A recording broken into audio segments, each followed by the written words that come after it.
बाबा की मूर्ति में भी माला है। क्या कहा है? मूर्ति माने साकार, मूर्त माने साकार, अमूर्त माने निराकार, जिसकी मूर्ति न हो। तो बाबा की मूर्ति में भी माला है।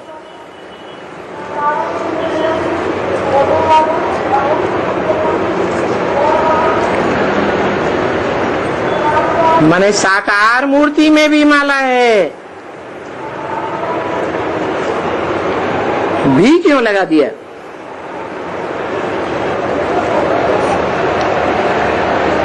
माना कोई और भी है। भी माने कोई और भी है, लेकिन अमूर्त है, अव्यक्त है, उसकी मूर्ति नहीं कहेंगे। उस मूर्ति में भी माला है।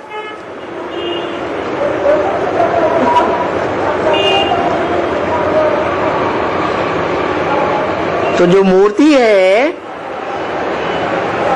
और भी जिसके लिए लगाया मूर्त,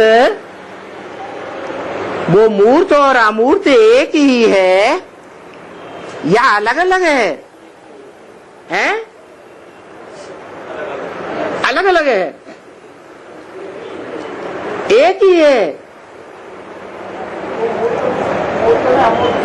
हैं? मूर्त में अमूर्त समाया हुआ है।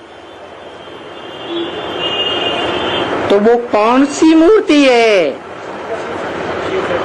बाबा ने जो साक्षात्कार से चित्र बनवाए हैं, उनमें वो मूर्त सो अमूर्त, जिसके लिए शास्त्रों में भी लिखा है सगुणई अगुणई नहीं कछु भेदा। सगुण माने साकार, अगुण माने निराकार, दोनों में कोई भेद नहीं है, क्योंकि साकार में निराकार आया हुआ है। और याद भी किसको करना है? साकार में निराकार को याद करना है। तो साकार की मूर्ति में भी माला है, और जो अमूर्त है उसमें भी माला है। बताओ कौन है मूर्त, कौन है अमूर्त,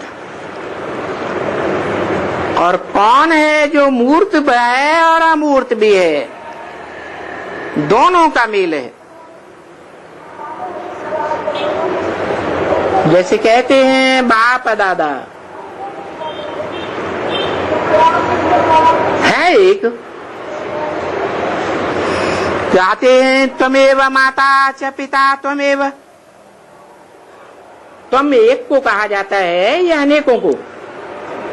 है एक को कहा जाता है। तो जो एक है वो अव्यक्त मूर्ति भी है और व्यक्त भी है। बताओ वो मूर्ति कौन है? कौन से चित्र में है? त्रिमूर्ति के चित्र में है। शिवमूर्ति के चित्र में तो ढेर मूर्तियां हैं। ब्रह्मा की मूर्ति है, विष्णु की मूर्ति है, शंकर की मूर्ति है, परंतु त्रिमूर्ति के चित्र में कौन सी एक मूर्ति? शंकर की मूर्ति।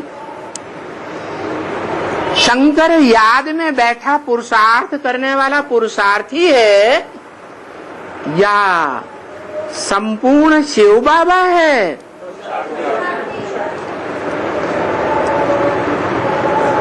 वो शिव बाबा है?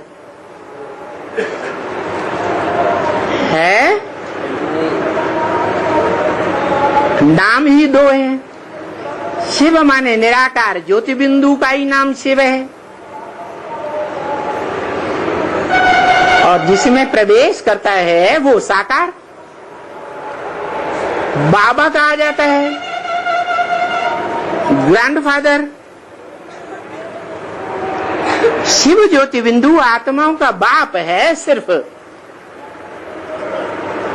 ग्रैंडफादर वगैरह कुछ नहीं। ये ग्रैंडफादर वगैरह दूसरे संबंध तब बनते हैं जब शरीर में प्रवेश करते हैं, तो अनेकों प्रकार के संबंध बनते हैं। उनमें मुख्य पहले है ग्रैंडफादर शिव बाबा। तो यहां जो इशारा किया कि बाबा के मूर्ति में भी माला है,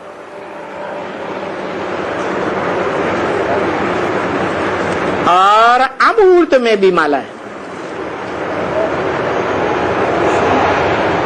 त्रिमूर्ति में वो मूर्ति कौन सी? अभी शंकर था, अभी विष्णु हो गया है। ऊपर का है, ऊपर का उसमें वो साकार और निराकार का मेल। ऊपर क्या है? विष्णु के चित्र के ऊपर जो पिंडी है, विष्णु के मूर्ति के ऊपर जो सिर्फ बिंदी दिखाई दे रही है,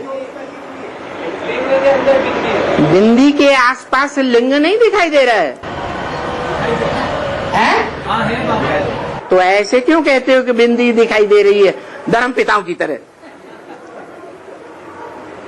धर्म पिताएं तो विधर्मी है, तुम्हें बिंदी क्यों दिखाई दे रही है?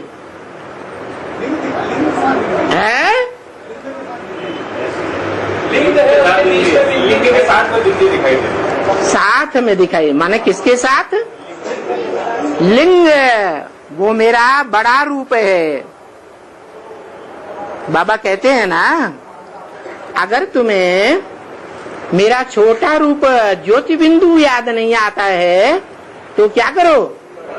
बड़े रूप को ही याद करो, तो भी फायदा ही फायदा है। तो जो बड़ा रूप है वो मूर्त है या अमूर्त है?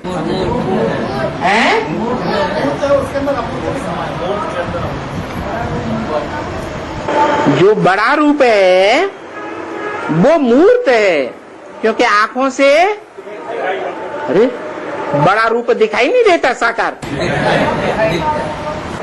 तो अमूर्त है या मूर्त है? मूर्त है। फिर शंकर का जो चित्र या मूर्ति पुराने शिव के मंदिरों में चारों ओर देवताओं के बीच में दिखाते हैं, वो शंकर की मूर्ति मूर्त है या अमूर्त है? बड़ी देर लगा दी है? तो शंकर की मूर्ति भी मूर्त है, और बीच में जो रखा हुआ है मंदिर में वो लिंग भी मूर्ति है। अंतर नहीं दिखाई देता? क्या अंतर है? जब इंद्रियां नहीं दिखाई देती हैं तो अमूर्त कहो ना। लिंग भी क्या है? अमूर्त है, लेकिन दिखाई तो देता है। भले हाथ पांव नाक आंख कान ज्ञानेन्द्रियां कर्मेंद्रियां नहीं है, फिर भी कर्मेंद्रियों में जो बहुत शक्तिशाली इंद्रिय है वो दिखाई देती है या नहीं दिखाई देती है? हैं? चुप, नहीं दिखाई देती? दिखाई तो देती है। जब वो मुख्य कर्मेंद्रिय दिखाई देती है, जो देह का ही अंग है, तो अमूर्त कैसे कहेंगे?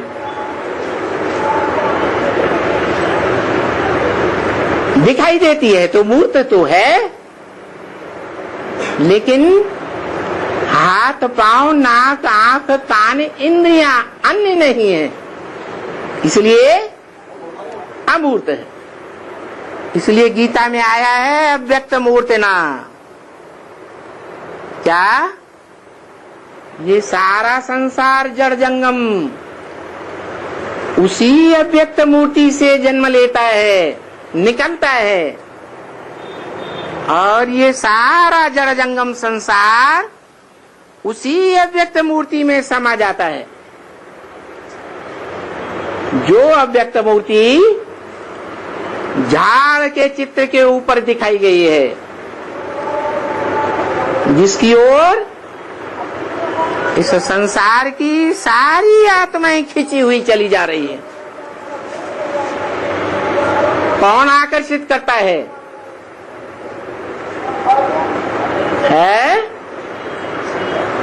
अरे अपने आप खिंची जा रही है या कोई खींच रहा है?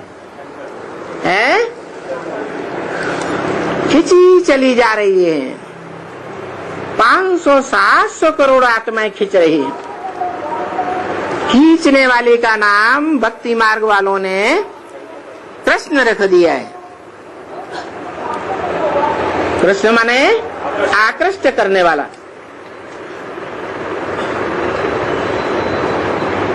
वास्तव में कृष्ण खींचने वाला है। षष्ठी वृक्ष का पहला पत्ता जो कृष्ण है, 16 कला संपूर्ण, वो अव्यक्त मूर्ति की ओर खींचने वाला है या खींचने वाला है? खींचने वाला है, स्वयं खींचने वाला है। वो तो खींचने वाली 500-700 करोड़ मनुष्य आत्माओं में से पहला नंबर पत्ता है। तो वो कृष्ण खींचने वाला नहीं है, वो तो 16 कला संपूर्ण बनने वाला है। लेकिन बनाने वाला कोई रचयिता और है। कृष्ण जो रचना है, षष्ठी रूपी वृक्ष की, खास मनुष्य षष्ठी वृक्ष की पहली रचना, पहला पत्ता, वो साकार है या निराकार है? साकार है। तो रचयिता कैसा होगा? साकार होगा।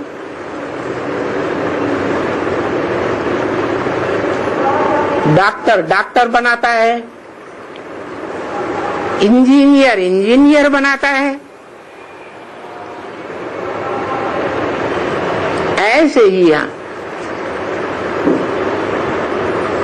जो बनाने वाला अव्वल नंबर साकार है,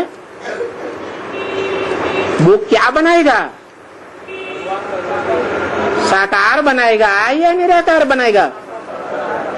साकार ही है। परंतु वो बनाने वाला बाप समान भी है। जो बाप समान सृष्टि का रचयिता है,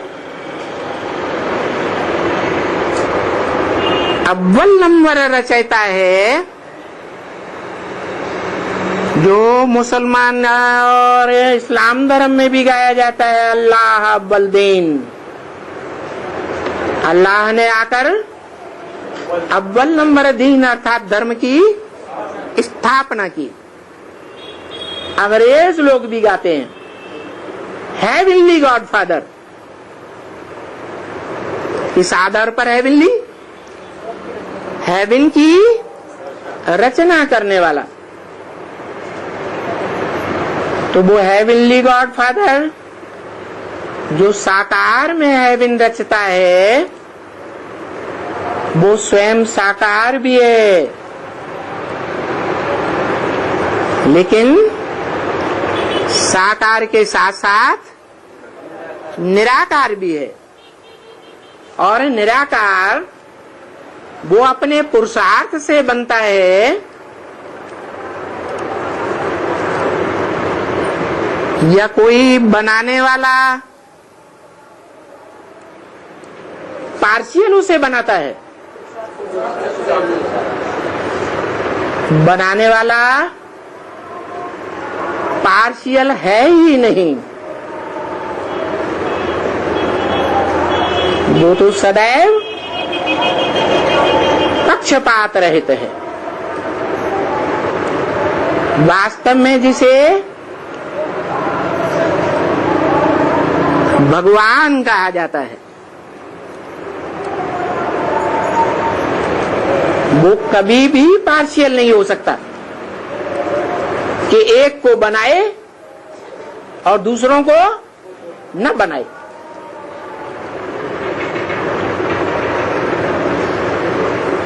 और वो तो भगवान क्या है? तो भगवान तो ज्ञान का अकूट भंडार है। ज्ञान माने जानकारी, झूठ की सत्य की जानकारी का भंडार है। सत्य क्या है? जो आदि में भी था, मध्य में भी होता है और अंत में भी होता है। और झूठ कभी होता है, कभी नहीं होता है।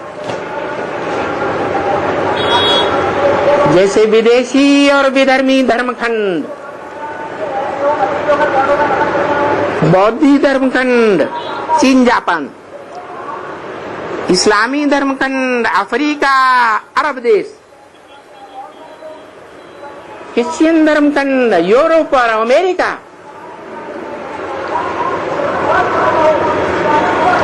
ये सच्चे हैं, अविनाशी हैं या झूठे हैं? झूठे हैं। तो आज से 2500 वर्ष पहले इनका अस्तित्व ही नहीं था। अभी इस झूठे खंड की दुनिया में इनका बुलंद अस्तित्व है, लेकिन महामृत्यु के समय फिर इनका कोई अस्तित्व नहीं रहेगा। ये झूठ खंड हैं, इनकी धारणाएं भी झूठी हैं, धर्म भी झूठे हैं और धर्म पिताएं भी झूठे हैं। ये खुद भी दुर्गति में जाते हैं और अपने फॉलोअर्स को भी दुर्गति में ले जाते हैं।